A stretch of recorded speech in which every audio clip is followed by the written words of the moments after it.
कीलें लोकतांत्रिक मूल्यों के ताबूत में सियासत की कीलों के रूप में आपने लगाई हैं। मगर यह भी मैं बोलना चाहता हूं, आपसे हृदय से बोलना चाहता हूं, लाठी तंत्र कभी लोकतंत्र को नहीं हरा सकता। देश का अन्नदाता कभी धनाढ्य और उद्योगपतियों का गुलाम नहीं बन सकता।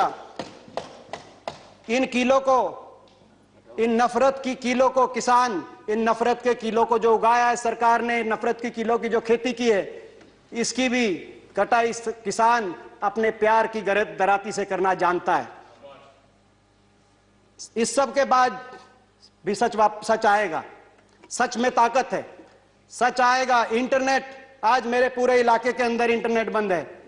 आपके इंटरनेट, आपकी दीवारें, आपके पहरे, आपकी कीलें सच को रोक नहीं पाएंगी। सच बाहर आएगा, एक दिन सच जरूर आएगा और हम न्याय और अन्याय की लड़ाई जरूर जीतेंगे। एक आशा जगी थी प्रधानमंत्री, 3-4 दिन पहले एक बात आई प्रधानमंत्री जी की तरफ से कि मैं दूर नहीं हूं, एक टेलीफोन कॉल, मैं बहुत नजदीक हूं, एक टेलीफोन कॉल की इंतजार है। आशा कुछ जगी थी, मगर मैं पूछना चाहता हूं, उसके बाद 4-5 दिन से हुआ विपरीत। जैसे ही प्रधानमंत्री जी ने यह कहा, अगले दिन सीमेंट की मोटी मोटी दीवारें, 15-15 बैरिकेड लेयर की बैरिकेडिंग, हजारों की तादाद में हथियारों से लैस पुलिस बल, और यहां तक कि इंटरनेट, मेट्रो, बिजली, पानी और शौचालय की जो टेम्परेरी टॉयलेट लगे हुए थे, वो फैसिलिटी भी वहां से अगले दो प्रधानमंत्री जी के बाद के तुरंत बाद हटा दी गई। शौचालय, स्वच्छ भारत का नारा देने वाली सरकार, जहां इन धरनों से लाखों किसान जहां डटे हुए हैं, वहां से शौचालय को भी हटवाने का काम कर रही है। दुश्मन की फौज को भी सरेंडर कराते हैं, वहां भी पानी का और शौचालय का इंतजाम कराते हैं। मैं पूछना चाहता हूं, ये कौन है? प्रधानमंत्री जी तो कह रहे हैं कि हम किसान के नजदीक है, भाई एक फोन कॉल दूर है। मैं पूछना चाहता हूं, कौन है जो मगर प्रधानमंत्री जी और किसान के बीच में ये दूरियां पैदा कर रहा है पिछले 3-4 दिन में? ये किसान देश की राजगद्दी पे कब्जा करने नहीं आए। ये किसान क्या मांग रहे हैं? ये केवल ये मांग कह रहे हैं कि जो सरकार ने दिया उसको भी लौटाना हम चाहते हैं। जो जिस हाल में हम थे, जो हमारे पास बचा था, उनको इन 3 कानूनों के माध्यम से ना छीनो, केवल ये गुहार करने आए हैं। किसान आखिर आपसे क्या मांग रहा है? एमएसपी को बचाने की और उसको मजबूत करने की लड़ाई किसान लड़ रहा है। वही एमएसपी जो संविधान सभा में 1948 में सबसे पहले मेरे स्वर्गीय दादाजी चौधरी रणबीर सिंह जी ने जिसकी मांग करी थी कि किसान को न्यूनतम समर्थन मूल्य उसकी फसल पे देना पड़ेगा, किसान को बचाना है, तो उस एमएसपी को मजबूत करने, उस एमएसपी को बचाने के लिए किसान लड़ाई लड़ रहा है।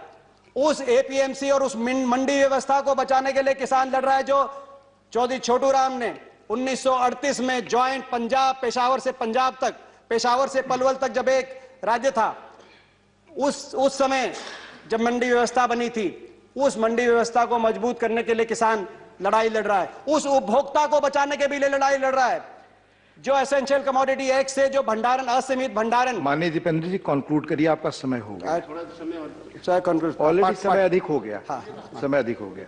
तो उस उपभोक्ता को बचाने के लिए भी लड़ाई लड़ रहा है। जो उपभोक्ता, जो असीमित भंडारण, जमाखोरी की छूट के बाद किसान कह रहा है कि मुझसे अगर आप सस्ते में खरीद कर उसको भंडारण करके और उपभोक्ता को बहुत महंगे में बेचेंगे, तो जो मुनाफाखोरी होगी उससे उपभोक्ता को भी बचाना है। उस उपभोक्ता के लिए भी किसान लड़ाई लड़ रहा है। किसान ये लड़ाई लड़ रहा है। आज किसान इनके साथ साथ अपने स्वाभिमान, अपने आत्मसम्मान की भी लड़ाई लड़ रहा है। मैं सदन के माध्यम से इस सरकार से एक किसान के बेटे होने के नाते हाथ जोड़ के मैं कहना चाहता हूं, स्थिति गंभीरता समझे। अपनी प्रजा की बात मानने से कोई शासक छोटा नहीं होता।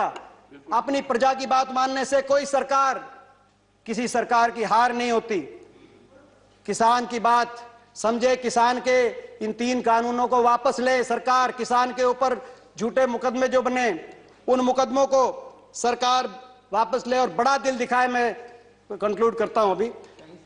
उन मुकदमों को भी वापस ले, सरकार बड़ा दिल दिखाए।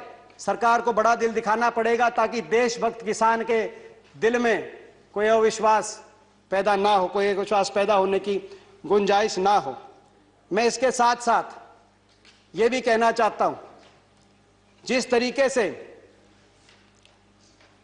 इस आंदोलन को बदनाम करने के रंग दिए गए, मैं एक उदाहरण देके प्लीज आपने एक उदाहरण देके मैं अपनी बात खत्म कर रहा हूं। मेरी पार्टी का टाइम, एक उदाहरण देके अपनी बात खत्म कर रहा हूं। एक अखबार में आज एक अखबार में बात छपी है,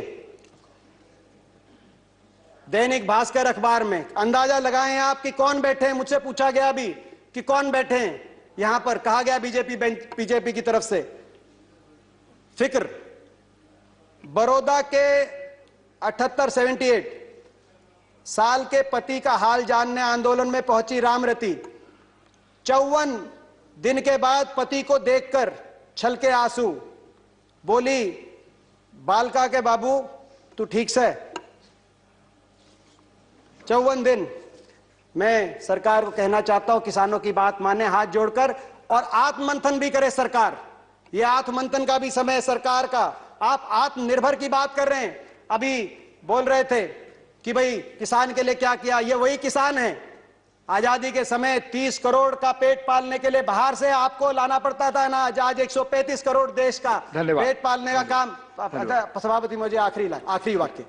135 करोड़ देश का पेट पालने का काम सरकार, ये किसान करते हैं, और फिर भी एक्सपोर्ट की गुंजाइश रखते हैं। आत्मनिर्भर इन्होंने बनाया है। आत्मनिर्भर बनाने की आप बात करते हो। मैं चेतावनी देके आपको अपनी बात समाप्त करता हूं।